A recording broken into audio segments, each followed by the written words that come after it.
You're inconsistent. Most people practice pickleball the wrong way, not the wrong drills exactly, the wrong intention. They show up, they warm up, they hit some balls, they play some games, and they call it a session. And the next time they play, they're roughly the same player they were before. Maybe a little sharper because they warmed up, but not actually better, not in a lasting way. And they can't figure out why. Because they practiced, they put in the time. The reps are there, but the consistency isn't, and it won't be not until they understand something fundamental about how consistency is actually built. It's not built by playing more, it's built by practicing differently. There are 5 specific changes to how you train that will produce more real improvement than months of casual hitting. These aren't complicated, but they require you to practice with intention instead of just showing up. If you're willing to do that, your consistency is going to improve faster than you thought possible. Let's go. 1. Stop practicing your best shots. Here's what almost every recreational player does when they warm up. They start with their forehand, the shot they're most comfortable with, the one that feels smooth, that goes where they aim it, that makes them feel like a good pickleball player. Then they might do some dinking, or cross court, the pattern they know. Then a few drives, the shots they like, the ones that work. And by the end of the warm-up, they feel ready. But here's the problem. The shots you already hit well don't need the reps. They're already good. Every minute you spend practicing your best shots is a minute you didn't spend on the shots that actually break down in games. The backhand that floats when the ball comes fast, the reset that pops up under pressure, the third shot drop that falls apart when the serve wasn't perfect. Those shots, the ones you quietly avoid in warm-ups because practicing them reminds you that they're not good yet. Consistency in a game is only as strong as your weakest shot under pressure. You can dink beautifully all day, but if your backhand reset breaks down whenever the ball comes to your left side fast, that's the shot your opponents are going to find. They always find it. And when they do, it doesn't matter how good your forehand is. Identify the 2 or 3 shots in your game that feel the least reliable. The ones that make you tense when they show up. The ones you'd rather not have to hit. And start your next practice session there. Not at the end. Not as an afterthought. First, while your body is still fresh and your attention is still fully available, hit those shots until they stop feeling uncomfortable. Then hit them again.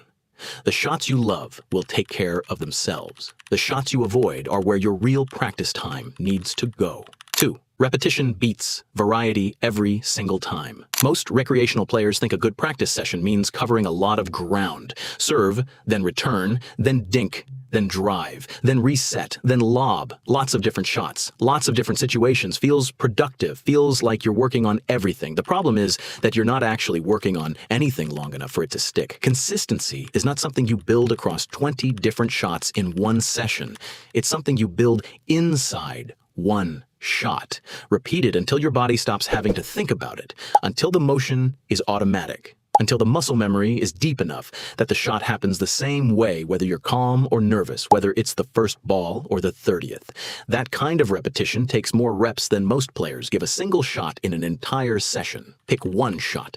One. The backhand dink cross court, the third shot drop from the middle, the return of serve to the backhand, and hit it 50 times in a row, not with a break after 10, not switching to something else when it gets boring. 50 consecutive reps with the same intention and the same target every time. The first 10 will feel normal. The next 20 will start to reveal what's actually inconsistent about the shot. You'll notice the ones that go slightly wrong and understand why. And the last 20, if you've been paying attention, will start to feel genuinely different. Smoother, more automatic, more yours. Variety is for games. Repetition is for practice. The players who improve fastest are the ones who understand that distinction and have the patience to sit inside one shot long enough for their body to actually learn it. And if you want to take your pickleball to the next level, check out the Pickleball Master Pack, a pack that includes the Elite Player Guide, a guide with technical and tactical tips, exclusive routines, and much more. The Become a PPA Tour Player Guide, where you'll learn how to become a pro pickleball player, a full 7 days fitness routine to take your fitness to the next level, and a prevention routine to prevent injuries and enhance recovery. This pack already helped hundreds of pickleball players. Get yours clicking the link in the description. Let's continue with the video. 3. Practice at the speed you can control. This one is uncomfortable to hear because it requires you to look at what you're actually reinforcing when you practice rather than what it feels like you're building. When you drill at full pace, Full speed dinks, full power drives, full competitive intensity, and the ball keeps going slightly wrong. You're not practicing the shot. You're practicing a slightly wrong version of it, over and over. And repetition doesn't care whether what you're repeating is correct. It just makes whatever you're doing more automatic. So if you're hitting 50 balls at full pace and 30 of them have a flaw in the contact point or the paddle angle, you're cementing that flaw into your muscle memory with every rep.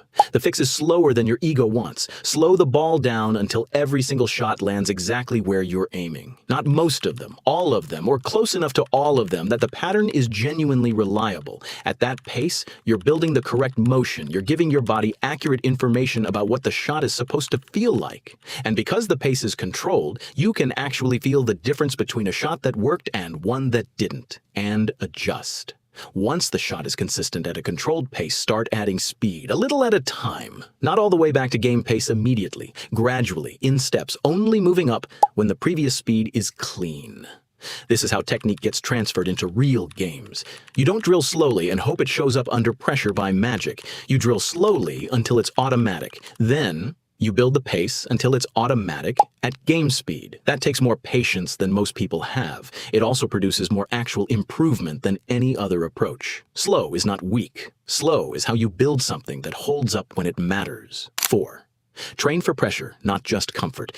Here's the gap that most drilling never closes. You practice dinks and they're beautiful, clean, low, cross-court, exactly where you want them. You feel good about it. You feel ready.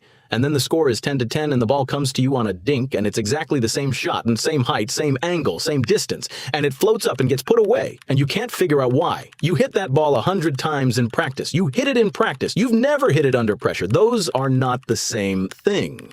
Pressure changes how your body behaves. Your grip tightens. Your swing gets shorter. Your decision-making slows down because there's more at stake. And if you've only ever practiced in a comfortable, low-stakes environment, you have no idea how your shots hold up when any of that changes.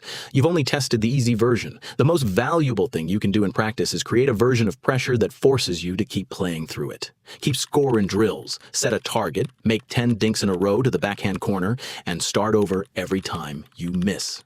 Play out full points instead of resetting after the third shot. Make yourself continue a rally after a bad ball instead of stopping and doing it again. These constraints are not complicated, but they create a version of the discomfort that games create. And training under that discomfort is how your shots learn to survive it. Consistency built only in comfort breaks the first time the score gets tight. Consistency built under pressure holds. Create the pressure in practice so it doesn't break you in games. 5. Consistency is a decision. This is the one nobody puts in a training video because it doesn't look like training. It looks mental. And anything mental in sports gets treated like a bonus, something to think about after you fix the technique. But this might be the highest leverage consistency habit of all. And it's completely free. Every unforced error has a moment just before it where something went wrong. Not in the swing, before the swing. The split second between seeing the ball and deciding how to hit it. That moment is where most errors are born, because in that moment, the player hadn't fully committed. They were still deciding, still half thinking about where to go, still carrying a little doubt about whether the shot was right. And a swing that starts with doubt in it will produce an inconsistent result almost every time. Commitment before contact is what separates players who look smooth from players who look tentative. Before the ball arrives, you've already decided where it's going, what pace it's carrying, what you're going to do with it. By the time you swing, the decision is already made. The swing is just the delivery. There's no room for doubt because doubt already had its moment before the ball got there, and you resolved it. Train this deliberately in every drill. Make the decision before the ball arrives. Target the corner, choose the pace, commit, and then hit with that commitment fully behind it. No adjustments mid-swing, no second-guessing at contact, just the decision you already made, carried out. Shots hit that way feel different. They have something behind them that shots hit with doubt don't have. A completeness, a direction. The most consistent players in pickleball are not the ones with the best technique. They're the ones who commit most fully to every single ball. Build that habit in practice, and it will show up in games exactly when you need it most. So there it is. Practice your worst shots, not your favorites. That's where your real improvement lives. Pick one shot and repeat it until your body owns it, instead of jumping between 20 things. Slow down until every rep is correct. Then build the pace back up from a foundation that actually holds. Create pressure in your practice environment so your shots have been tested before the score is tight, and make the decision before you swing. Commit fully, every ball, and let doubt have its moment before contact, not during it. Consistency is not a talent. It's not something some players have and others don't. It's a product of how you practice. And practicing with intention is a choice you can make the next time you step on a court. If one of these changed how you think about training, drop it in the comments. And if you want to keep seeing the game broken down the way it actually works, subscribe to the Pickleball Dude. See you in the next one.